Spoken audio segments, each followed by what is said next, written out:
મહીસાગર જિલ્લાના બાલાસિનોર તાલુકામાં 2 દિવસીય રવિ કૃષિ મહોત્સવનું આયોજન કરવામાં આવ્યું હતું। બાલાસિનોર તાલુકામાં કેદારશ્વેત મહાદેવ મંદિર ખાતે ગત તારીખ 6 અને 7 એમ 2 દિવસીય રવિ કૃષિ મહોત્સવનું આયોજન તાલુકા પંચાયત પ્રમુખ સવિતાબેન ચૌહાણના અધ્યક્ષસ્થાને દીપ પ્રાગટ્ય કરી કરવામાં આવ્યું હતું, જેમાં બીજા દિવસે તાલુકા અમલીકરણ અધિકારી સાજીદ વોરા દ્વારા રવિ કૃષિ મહોત્સવની વિગતવાર સમજૂતી આપવામાં આવી હતી। તો ખેડૂતો અને આમંત્રિત મહેમાનોને જણાવેલ સદર કાર્યક્રમ ઉપસ્થિત મહાનુભાવો કૃષિ યુનિવર્સિટીમાંથી આવેલ કૃષિ નિષ્ણાંતો દ્વારા મોટી માત્રામાં ઉપસ્થિત રહેવા પામ્યા હતા। ત્યારે ખેડૂત સમુદાયને રવિ સિઝનમાં લેવાતા રવિ પાકો વિશે આધુનિક કૃષિ તાંત્રિકતા અંગે માર્ગદર્શન, પ્રાકૃતિક ખેતી, મિલેટેસ પાકો ખેતીની તેમજ સરકારની વિવિધ ખેડૂતલક્ષી યોજનાની સમજ આપવામાં આવી હતી। તો સદર કૃષિ મહોત્સવના કાર્યક્રમમાં ખેડૂતોને પ્રાકૃતિક કૃષિના મોડેલ ફાર્મ કરણપુર ખાતે મુલાકાત કરાવવામાં આવી હતી। તો કૃષિ ભાગ્યતા આત્મા પશુપાલન ICDS વિભાગ દ્વારા વિવિધ સ્ટોલનું આયોજન કરવામાં આવશે હોવાનું પણ જણાવાયું હતું, જેમાં પ્રાકૃતિક ખેત પેદાશ વેચાણ, મિલેટ પાકોની વાનગી, ડ્રોન ટેકનોલોજી, સૂક્ષ્મ સિંચાઈ પદ્ધતિ, કિસાન ક્રેડિટ કાર્ડ, નવીન જાતોનું બિયારણ, ખેત ઓજારો અને ફાર્મ મશીનરી અંગે પ્રદર્શન પણ કરવામાં આવનાર છે।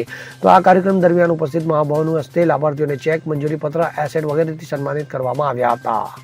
2 દિવસ દરમિયાન રવિ કૃષિ મહોત્સવનું આયોજન રાજ્યના તમામ તાલુકા મથક ઉપર રાખવામાં આવેલ છે, જેનો ઉદ્દેશ ફક્ત ને ફક્ત એક જ છે કે ખેડૂતોની અંદર આવક બમણી થાય તે હેતુસર, તેમજ આજે જે સમય છે રવિ સિઝનની અંદર આવનાર જે પાકો જે છે એ પાકોની પૂરતી માહિતી મળી રહે, ખેડૂતોને માર્ગદર્શન આપી શકાય, તેમજ ખેતીવાડી તરફથી સરકારશ્રીની જે યોજનાઓનો લાભ આપવામાં આવે છે એ યોજનાઓની પૂરતી વાકેફ કરવામાં આવે ખેડૂતોને, જેથી કરીને યોજનાઓનો લાભ લઈ શકે।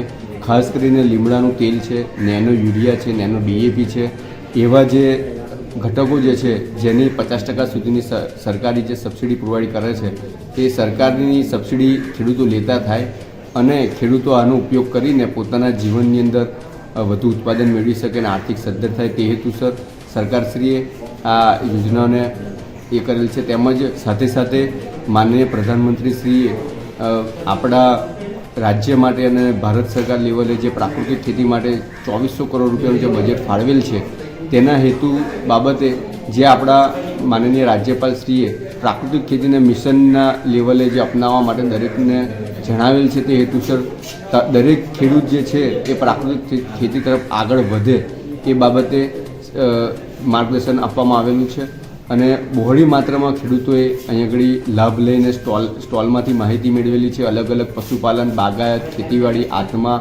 ICDS અને ફાર્મ મિકેનાઇઝેશનના સાધનો તેમજ ઓર્ગેનિક ફાર્મિંગ વિશેની માહિતી દ્વારા ખેડૂતોને માર્ગદર્શન પૂરું પાડવામાં આવેલ છે। શું નામ છે સર આપનું? સાજીદ વોરા, મદદનીશ ખેતી નિયામક।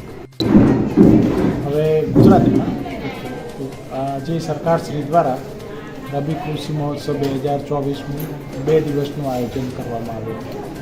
હવે રવિ કૃષિ મહોત્સવના આયોજન પાછળ સરકારશ્રીનો ઉદ્દેશ એવો હોય કે ખેડૂતોને જે રવિ પાક હવે સિઝન ચાલુ થઈ રહી છે તો એમાં જે વાવતા હોય એના આયોજન વિશે, એ પાક પદ્ધતિ કઈ રીતે લેવો, એના પ્રશ્નો કોઈ મૂંઝવતા હોય, વિવિધ પાકોની જરૂરિયાત એના વિશેનું માર્ગદર્શન આપવા માટેનું આયોજન કરવામાં આવે છે।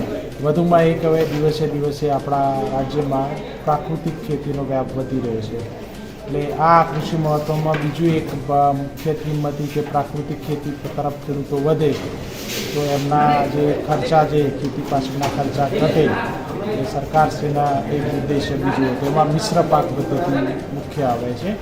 મિશ્ર પાક પદ્ધતિ એટલે એવું કે એક સાથે 2 પાક લેવા, તેનાથી શું ફાયદો થાય કે એક કઠોળ વર્ગનો પાક હોય અથવા તો બીજા વર્ગનો ધાન્ય વર્ગનો પાક હોય તો બંને એકબીજાના પૂરક પાક છે। કઠોળ વર્ગ પાક છે ધાન્ય વર્ગને મદદ કરે, ધાન્ય વર્ગને તો બંને આવક વધારી શકાય, કે મિશ્ર પાક પદ્ધતિ માટેનું આયોજન કરવામાં આવ્યું છે। વધુમાં અહીંયા ઘણા બધા જે જગ્યાએ તાલુકા લેવલે આ પ્રોગ્રામ થઈ રહ્યો છે, ગુજરાતના દરેક તાલુકામાં 2 દિવસનો પ્રોગ્રામ છે। જુદા જુદા વિભાગના સ્ટોલ પ્રદર્શન પણ છે। અમે આણંદ કૃષિ યુનિવર્સિટી તરફથી અમને આ 2 દિવસની પ્રોગ્રામ માટે મૂકેલા, એમાં અમારે 4 સભ્યોની ટીમ હતી। એટલે અહીંયા જે ખેડૂતોનો જે ખેતી કરે છે એના મુખ્ય પાક ડાંગર છે, ઘઉં છે, પછી મકાઈ છે, તો એના લગતા પાકોના મેં પ્રદર્શન ગોઠવેલું, એના જરૂરી સાહિત્ય પૂરું પાડેલું। એટલે 2 દિવસની અંદર જે એક તો પહેલા દિવસે આપણા જે મુખ્યમંત્રીશ્રીનો પ્રોગ્રામ હતો એમાં એમના દ્વારા વક્તવ્ય હતું। અમારું કામ એ હતું કે અહીંયા જે ખેડૂતો આવે જે પ્રથમના 2 દિવસ એમના અહીંના મૂંઝવતા પ્રશ્નો હોય કે એમાં ખેતી તો એ લોકો કરે છે પણ એમાં એમને શું વધારાના સુધારો કરી શકે, તો એમને જે આપણો જે મોદી સાહેબનો જે અભિગમ છે કે ખેતીમાંથી ખર્ચ ઘટાડી અને ખેડૂતોનો આવક વધારવી, એના બાબતમાં મેઇન હતું કે એમને સામાન્ય સુધારો કરે તો પણ એમનું ઉત્પાદન વધે. એટલે અમે જે અહીંયા 2 દિવસમાં માર્ગદર્શન, ખેડૂતોના જે પ્રશ્નો હતા કે ભાઈ બાગાયતી પાકો શરૂ કરવા હોય તો શું કરવું, કયા કયા વિસ્તાર માટે બાગાયતી પાકો છે, જે કે લોકો ખેતી કરે છે અથવા પ્રાકૃતિક ખેતી કરે છે તો એમાં શું સુધારો કરી શકાય તો વધારે નહીં, આ બાબતની માહિતી આપવામાં આવી. શું નામ છે સર આપનું? મુકેશ પટેલ, ક્યાંથી છો આપ? આણંદ કૃષિ યુનિવર્સિટી. સંદીપ દેવાશ્રી સાથે CN24 ન્યૂઝ, મહીસાગર.